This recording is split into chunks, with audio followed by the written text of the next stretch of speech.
હાલો friends, આજે આપણે બનાવીશું વધેલા ભાતમાંથી નાસ્તાની રેસીપી. તેના માટે આપણે એક વાટકો ભરી અને વધેલા ભાત લીધા છે. ભાતને આપણે એક મોટા વાસણમાં નાખી દઈએ. હવે પહેલાં તો આપણે ભાતને મસળી લેશું. તો આ રીતે હાથેથી તેને મસળી લેવાના.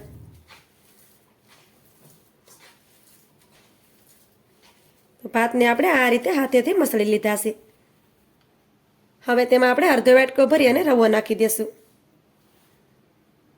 તેની સાથે આપણે ઝીણી કટ કરેલી ડુંગળી નાખી દઈશું.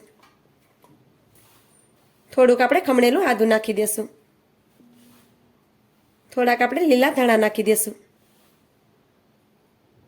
થોડાક આપણે મરચાંના ટુકડા નાખી દઈશું. થોડા આપણે નાના કટ કરેલા ટમેટા નાખી દઈશું.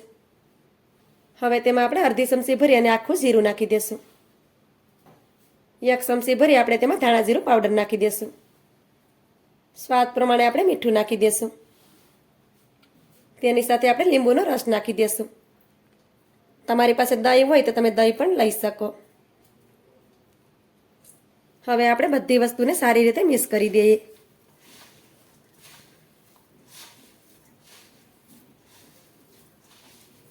તમારી પાસે કંઈ પણ શાકભાજી અવેલેબલ હોય તે તમે લઈ શકો.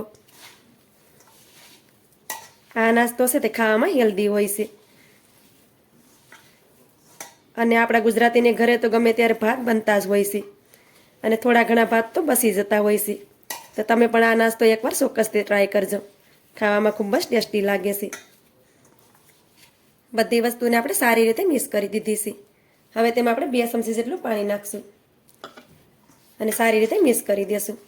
વધારે આપણે તેમાં પાણી નથી નાખવાનું. વધારે પાણી નાખી દેશું તો બેટર આપણું ઢીલું થઈ જશે. આ રીતે આપણે તેમાં 2 ચમચી પાણી નાખી અને બધી વસ્તુને સારી રીતે મિક્સ કરી દીધી છે. તમે જોઈ શકો છો.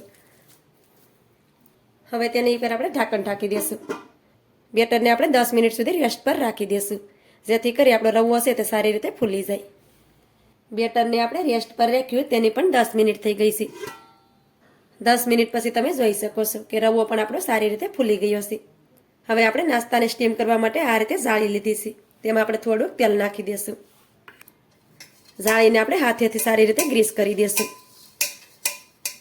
તો જાળીને આપણે આ રીતે તેલથી ગ્રીસ કરી દેવાની છે, જેથી કરી નાસ્તો છે તળિયે સોટે નહીં.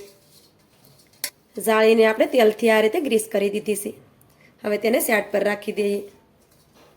હવે આપણે બેટરને પણ સારી રીતે મિક્સ કરી દઈએ. બેટરને પણ આપણે સારી રીતે મિક્સ કરી દીધું છે. હવે આપણે થોડું થોડું બેટર આ રીતે લેતા જશું અને આ રીતે આપણે નાસ્તાનો શેપ દઈ દઈશું. તો આ નાસ્તાને આપણે આ રીતે ટીકી જેવો બનાવવાનો છે. આ રીતે નાસ્તાનો શેપ મેં દઈ દીધો છે, તમે જોઈ શકો છો. હવે તેને આપણે આ રીતે જાળીમાં રાખતા જશું. આ રીતે હું બીજી વાર પણ નાસ્તાને બનાવી અને તમને દેખાડી દઉં. આ રીતે પહેલાં ગોળ કરવાનું, પછી તેને થોડું આ રીતે દબાવવાનું. તો આ રીતે તમે જોઈ શકો છો. આ રીતે નાસ્તાને આપણે ટીકી જેવો શેપ દઈ દેવાનો. તેને પણ આપણે જાળીમાં રાખી દઈએ. હવે આપણે આ જ રીતે બધા નાસ્તાને બનાવી અને પહેલાં રેડી કરી લઈએ. આ રીતે આપણે બધા નાસ્તાને બનાવી અને રેડી કરી લીધો છે. હવે આ નાસ્તાને આપણે સ્ટીમ કરવાનો છે. તેના માટે આપણે પાણી પણ ગરમ કરવા માટે રાખી દીધું છે. પાણી પણ આપણું સારી રીતે ગરમ થઈ ગયું છે. હવે તેની ઉપર નાસ્તાને રાખી દઈએ. ઉપરથી આપણે આ રીતે થાળી ઢાંકી દઈશું. નાસ્તાની ઉપરથી આપણે આ રીતે થાળી ઢાંકી દીધી છે.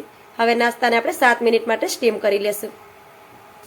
નાસ્તાને આપણે ફૂલ ગેસ ઉપર 7 મિનિટ માટે સ્ટીમ કરી લીધો છે. ત્યાર પછી નાસ્તાને આપણે સેટ કરી લેશું. 7 મિનિટ પછી તમે જોઈ શકો છો કે નાસ્તો પણ આપણો સારી રીતે સડી ગયો છે. ગેસની ફ્લેમને આપણે બંધ કરી દઈશું અને નાસ્તાને આપણે બહાર કાઢી લેશું. હવે આપણે કઢાઈ લઈ લેશું અને કઢાઈને આપણે ગેસ ઉપર રાખી દીધી છે. તેમાં આપણે 1.5 ચમચી જેટલું તેલ નાખી દઈશું. આ નાસ્તો છે તેને આપણે ઓછા તેલમાં બનાવીને રેડી કરવાનો છે. આપણે તેમાં વધારે તેલનો ઉપયોગ નથી કરવાનો. તેલને આપણે પહેલાં ગરમ થવા દેશું. તેલ આપણું સારી રીતે ગરમ થઈ ગયું છે. હવે તેમાં અડધી ચમચી ભરી અને રાઈ નાખી દઈએ. અડધી ચમચી ભરી આપણે જીરું નાખી દઈએ. થોડાક આપણે મીઠા લીમડાના પાન નાખી દઈશું. અડધી ચમચી આપણે સફેદ તલ નાખી દઈશું. બધી વસ્તુને આપણે સારી રીતે સાતળી દઈશું. હવે તેમાં આપણે થોડોક પાવભાજીનો મસાલો નાખી દઈશું અને તેને પણ સારી રીતે મિક્સ કરી દઈશું. હવે તેમાં આપણે નાસ્તાને નાખી દેવાનો છે. તો આ રીતે બધો નાસ્તો છે તેને આપણે નાખી દઈશું. હવે આપણે નાસ્તાને સારી રીતે મિક્સ કરી દઈએ.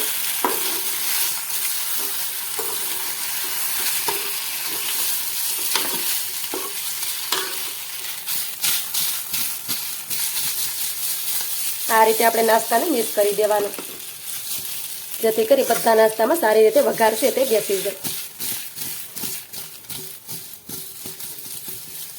આ રીતે કઢાઈ પકડી અને તેને મિક્સ કરશું. તો આ રીતે તમે જોઈ શકો છો કે નાસ્તાને મેં સારી રીતે મિક્સ કરી દીધો છે. ગેસની ફ્લેમને આપણે બંધ કરી દેવાની છે. ઉપરથી આપણે લીલા દાણા નાખી દેશું. તેને પણ આપણે સારી રીતે મિક્સ કરી દેશું. હવે નાસ્તાને આપણે એક ડીશમાં સર્વ કરશું. તો આ રીતે નાસ્તાને તમે જોઈ શકો છો કે આપણા વધેલા ભાતનો હેલ્ધી નાસ્તો બની અને રેડી થઈ ગયો છે. આ રીતે નાસ્તો તમે પણ ચોક્કસથી બનાવજો. ખાવામાં તો ખૂબ જ ટેસ્ટી લાગે છે, સાથે સાથે હેલ્ધી પણ છે. તો મારી આજની રેસીપી તમને સારી લાગી હોય તો લાઈક, શેર, સબસ્ક્રાઈબ કરવાનું ભૂલતા નહીં. તો મળીશું એક આવી જ નવી અને હેલ્ધી રેસીપીની સાથે. ત્યાં સુધી બધાને જય માતાજી.